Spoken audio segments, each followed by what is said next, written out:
Welcome to the Survive and Thrive series. I'm Nathan Hurd, Chief Growth Officer with the Oxford Club, and today we're going to cover a topic that for most of us, we spend more of our lives engaged with than almost anything else, whether it's our family, our leisure, or anything. It's also what I believe is the greatest gift we have to give other than our time at any stage, even in retirement, and that's our labor. Today, I'm going to share with you some ideas about the value of this concept of work, career, mission in our lives, right? At the very beginning of the series, I talked about this as one of the keys to a fulfilling life. That does not stop when we retire, and I'll explain why. I'm also going to share with you the biggest mistake people make that I think causes dissatisfaction and unhappiness in the workplace. But first, what's the value of hard work?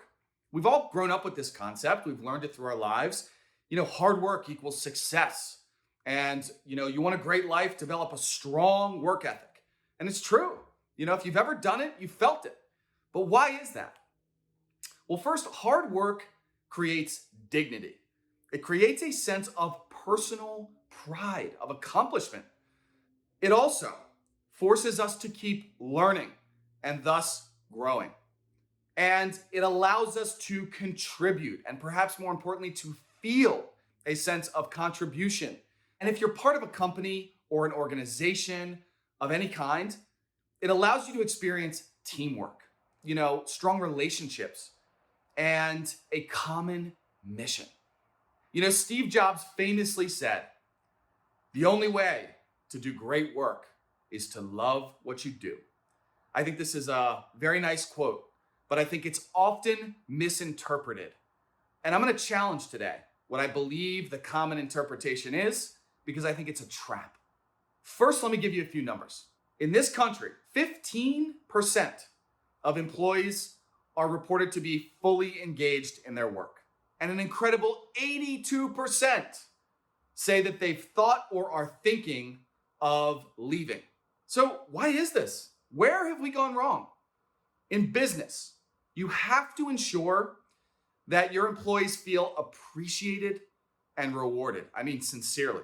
They must know that their growth, their success, their fulfillment is a primary focus of the company. And I think flat out, businesses just get this wrong. It doesn't mean necessarily it's the most important thing, but I think businesses just fail to do this well. It's certainly something we think a lot about at the Oxford Club and try very hard to do well. But as individuals, there's another side of it, right? As individuals, the greatest mistake people make, and this goes back to that quote, right? Which is, the only way to do great work is to love what you do. I think the interpretation most often taken is, you should personally feel juiced up about every aspect of your work. Otherwise, you won't love what you do. And I think the mistake people make is that they turn all the focus on themselves. And it's a trap. And ultimately, it causes unhappiness. It's a tragedy, frankly. People that are most unhappy at work, whether that's in a moment or over a long period of time, tend to be primarily focused on what they are getting or aren't getting from the job, rather than focusing on the impact that they are helping to create. If you don't believe me, let me tell you a couple quick stories just to sharpen this up a little bit.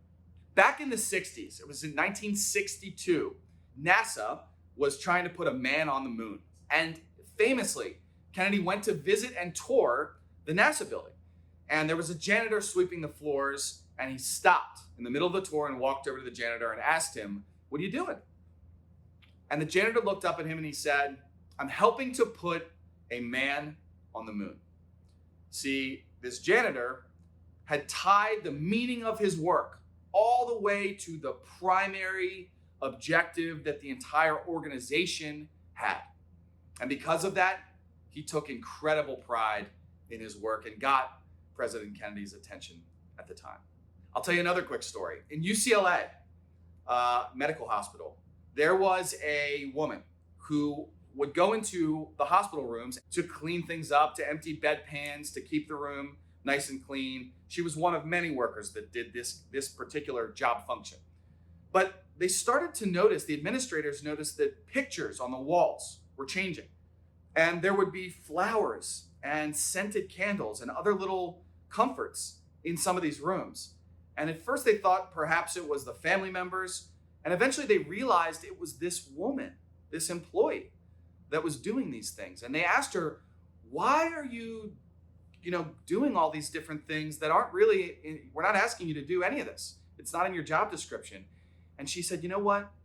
I view my role as helping to create a safe, comfortable, and relaxing environment for people who are going through a very difficult time to feel a little bit better and a little bit more okay. She had created a deeper meaning in her work, in her job function that none of her other colleagues were doing. And because of that, she took enormous sense of pride in her work. I'll tell you one other quick story. There's a show on TV, or at least there used to be as of recently, called Dirty Jobs. It's with this guy, Mike Rowe. Now, this guy follows around, he finds people who are engaged in extremely dirty work. Things like cleaning septic systems and helping to transport garbage and waste. And, what strikes me every time I've seen this show is he follows around a frontline worker engaged in their work, and usually they are far more enthusiastic about the work they're doing than you might expect. And almost always, they are very easily able to describe the deeper impact in what they do. A septic worker can tie that to a much broader impact on the community, on community health, and so forth. And so what's the point? If we're unhappy at our work, we have two choices, really. We can either leave, or we can find and connect with the deeper impact that we're making on our customers, on our colleagues, and on the world. I would suggest to you that, that 80%, 82% of people that are thinking of leaving their job, I would suggest that they are thinking about leaving first, rather than searching for and connecting with the value and the impact their work creates. And sadly, often what this means is that they end up in a series of different jobs with similar levels of dissatisfaction because they're focused on the wrong things. Ironically, it also tends to be those most focused on the greater impact that have the greatest levels of success and absolutely fulfillment. So let me ask you a few quick questions. What impact do you create with the work that you currently do? Who is ultimately helped? And how is the work you do making the world just a little bit better? Seek and you shall find. If you ask good questions like this, you will find answers. And if you can't find them truly, and you really do search, then maybe it is time for a change. If you're retired, our gift of labor doesn't become any less important in retirement. Many people struggle with this as they retire because, their work has become so tied to their identity. And they wonder, who am I? What's my life about at some level? It does not have to be this way. We don't have to feel lost or disconnected.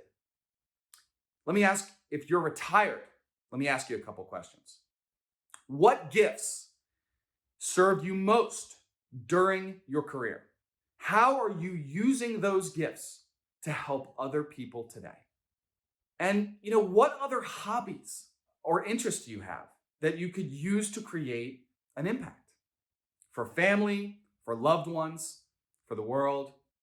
My sister recently got married, and her father-in-law, her husband's father, is retired, has been for some time, but he's a wood maker. He makes different wood bowls and different things, and he has a wood shop at his house.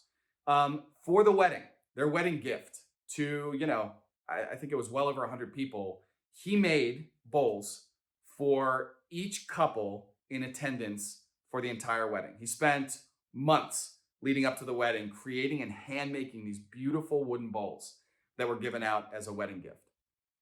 He's taken a hobby and he's created a beautiful thing that he can contribute and give. That'll certainly outlast him, I'm sure, for quite a long time. All I'm suggesting is that you explore some of this, the value of work and some of the misconceptions we have, and reflect back, whether you're currently working or you're to find a deeper sense of connection and fulfillment in your work, or whether you're retired and you still have this gift of labor that you can find a way to give. And I'll leave you with this quote. It's from a book called The Prophet. Work is love made visible. And if you cannot work with love, but only with distaste, it is better that you should leave your work and sit at the gate of the temple and take alms of those who work with joy. Thank you so much. Please shoot me your feedback and comments. I'd love to hear from you. And until next time, this has been Survive and Thrive.